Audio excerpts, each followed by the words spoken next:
সাংস্কৃতিক তথা শৈক্ষিক নগৰী যোৰহাট চহৰত নতুনকৈ সংযোজন ঘটিল দ ডেকৰ নামেৰে এখনি লোভনীয় খাদ্য সম্ভাৰৰ এখনি সম্পূৰ্ণ স্বাস্থ্যসন্মত বেকাৰী কাম কেফে। দ ডেকৰ কেফেটেৰিয়াত আপোনালোকে যোৰহাটতে থাকি ল'ব পাৰিব Italy, Israel, Switzerland, South Africa, Peru, USA আদি ঠাইৰ কেক, পেষ্ট্ৰি, কুকিজ আদি লোভনীয় খাদ্য সম্ভাৰৰ। যিকোনো পাৰ্টিৰ বাবে অৰ্ডাৰ কৰিব পাৰিব এইসমূহ লোভনীয় খাদ্য সম্ভাৰ। গতিকে আজিয়েই আহক সপৰিয়ালে দ ডেকৰ বেকাৰী কাম কেফেলৈ আৰু জুতি লওক সুস্বাদু স্বাস্থ্যসন্মত খাদ্য সম্ভাৰৰ। আমাৰ ঠিকনা দ ডেকৰ সঞ্জীৱনী নাৰ্ছিং হোমৰ কাষত এটি ৰোড, যোৰহাট।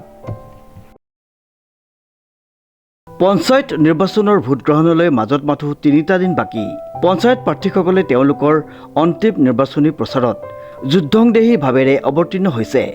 এই ক্ষেত্ৰত ঘৰে ঘৰে গৈ অতি ব্যাপক প্ৰচাৰ অভিযানত জঁপিয়াই পৰিছে 52 নং দেৰগাঁও জিলা পৰিষদৰ পদৰ ৰাইজৰ মনোনীত নিৰ্দলীয় প্ৰাৰ্থী ৰিজুমণি বৰুৱা। 2 মে'ত পঞ্চায়ত নিৰ্বাচন অনুষ্ঠিত হ'ব। ইতিমধ্যে বিভিন্ন প্ৰাৰ্থীয়ে তেওঁলোকৰ প্ৰচাৰ অভিযান ব্যাপক কৰি তুলিছে।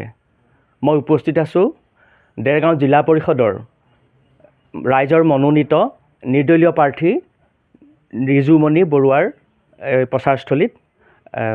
তেখেতৰ ৰাজনীতিকৰ উপৰিও এটা সুকীয়া পৰিচয় আছে। তেখেত অৱসৰপ্ৰাপ্ত প্ৰধান শিক্ষয়িত্ৰী আছিল আৰু লগতে নিষ্ঠাবান সাংস্কৃতিক কৰ্মী। তেওঁ বহুত বছৰ ধৰি এই নিষ্ঠাৰে সাংস্কৃতিক কৰ্ম নিজৰ অৰ্থ ব্যয় কৰি চলাই আহিছে, লগতে সমাজৰ বিভিন্ন কামৰ লগত ওতঃপ্ৰোতভাৱে জড়িত। মই তেখেতৰ লগত কথা পাতিম। আপুনি দেৰগাঁও জিলা পৰিষদৰ পৰা প্ৰতিদ্বন্দ্বিতা আগবঢ়াইছে। কওকচোন নিৰ্বাচন প্ৰক্ৰিয়া কেনেধৰণে চলাইছে, কেনেধৰণে প্ৰচাৰ চলাইছে? মই দেৰগাঁও জিলা পৰিষদৰ পৰা মই নিৰ্দলীয় প্ৰাৰ্থী হিচাপে মনোনীত হৈছোঁ। ৰাইজে মোক এই দিশত আগবঢ়াই দিছে। ৰাইজৰ পৰা মই বিপুল সঁহাৰি পাইছোঁ আৰু বৰ্তমান মই ডাঙৰ মিটিং দি পেলাই কোনো প্ৰচাৰ চলোৱা নাইকিয়া ঘৰে ঘৰে গৈ পেলাই মই তেখেতসকলক গোহাৰি পত্ৰ প্ৰদান কৰিছোঁ আৰু মই তেখেতসকলক প্ৰত্যেকৰ ঘৰতে নোৱাৰিলেও ঠায়ে ঠায়ে 2-3 ঘৰ মানুহত আমাৰ মহিলাসকলক সমবেত কৰি পেলাই তেখেতসকলৰ জৰিয়তে মই সেই গোহাৰি পত্ৰ বিতৰণ কৰাইছোঁ আৰু যিমান দূৰ পাৰোঁ মই প্ৰত্যেককে লগ কৰিবলৈ চেষ্টা কৰিছোঁ, কিন্তু ইমান দূৰ সম্ভৱো নহয়। আপুনি কি ইছ্যুলৈ নিৰ্বাচনত অৱতীৰ্ণ হৈছে? কি কাম কৰিম বুলি আপুনি ৰাইজৰ আগত প্ৰতিশ্ৰুতি দি আগবাঢ়িছে?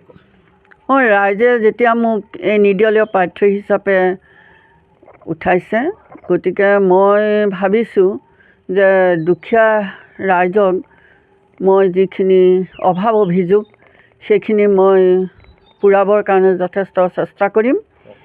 লগতে আমাৰ গাঁওসমূহৰ যিখিনি ৰাস্তা পথ বৰ জৰাজীৰ্ণ হৈ আছে সেইখিনিও মই যিকোনো প্ৰকাৰে কৰিম বুলি মই সাহস বান্ধিছোঁ মনত।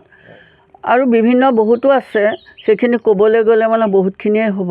অভাৱ অভিযোগটো কাৰোৱেই শেষ নহয়।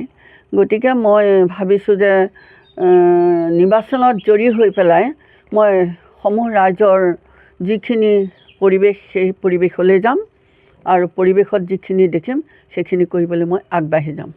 আপোনাৰ জিলা পৰিষদৰ এলেকাটো বুজাই কওকচোন। আমাৰ জিলা পৰিষদৰ এলেকাটো বহুতে দূৰলৈকে আছে।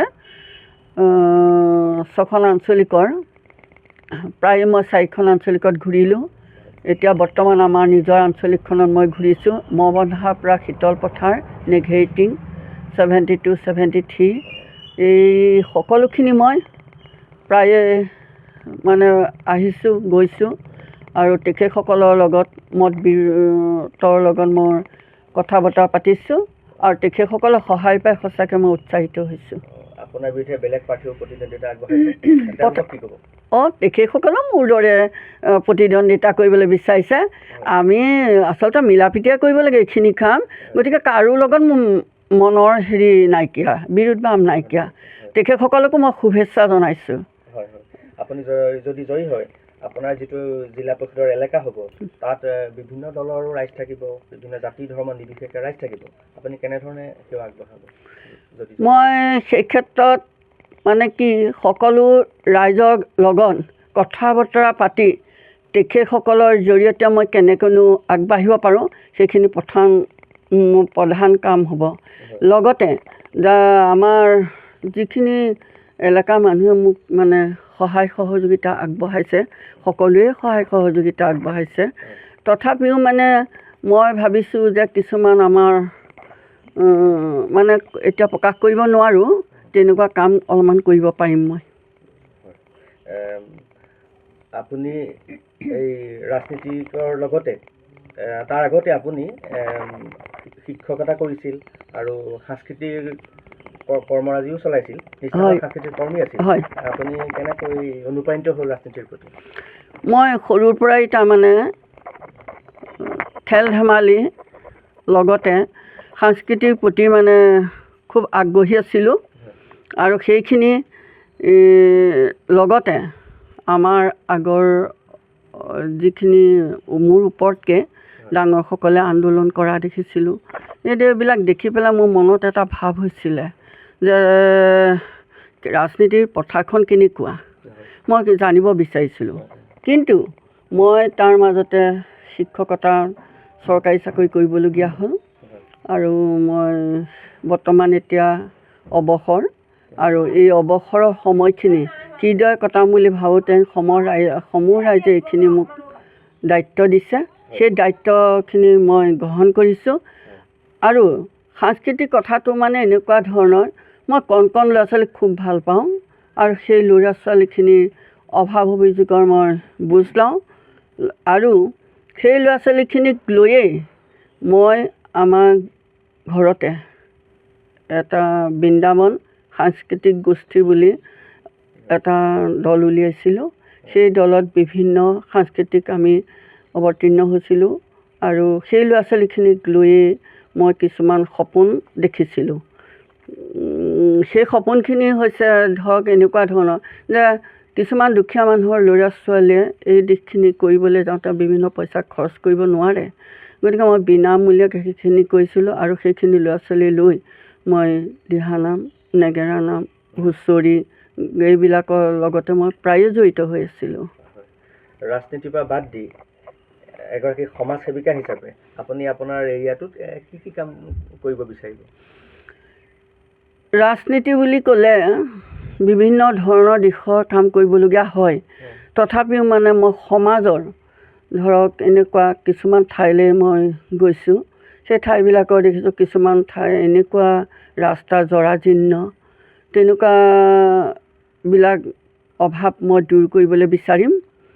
লগতে আমাৰ কণ ল'ৰা ছোৱালীহঁতে আজিকালি প্ৰত্যেকেই তাৰমানে মোবাইল হাতত ল'বলগীয়া হৈছে।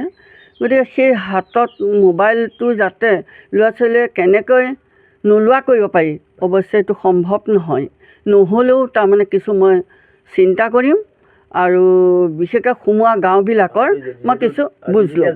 ডিজিটেল যুগ, গতিকে মই সোমোৱা গাঁওবিলাকত যাম মোৰ সতীৰ্থসকলক লগত লৈ পেলাই আৰু তেখেতসকলৰ সৈতে গৈ পেলাই মই বুজ ল'ম। শেষত আপুনি ভোটাৰ ৰাইজক কি আহ্বান জনাব?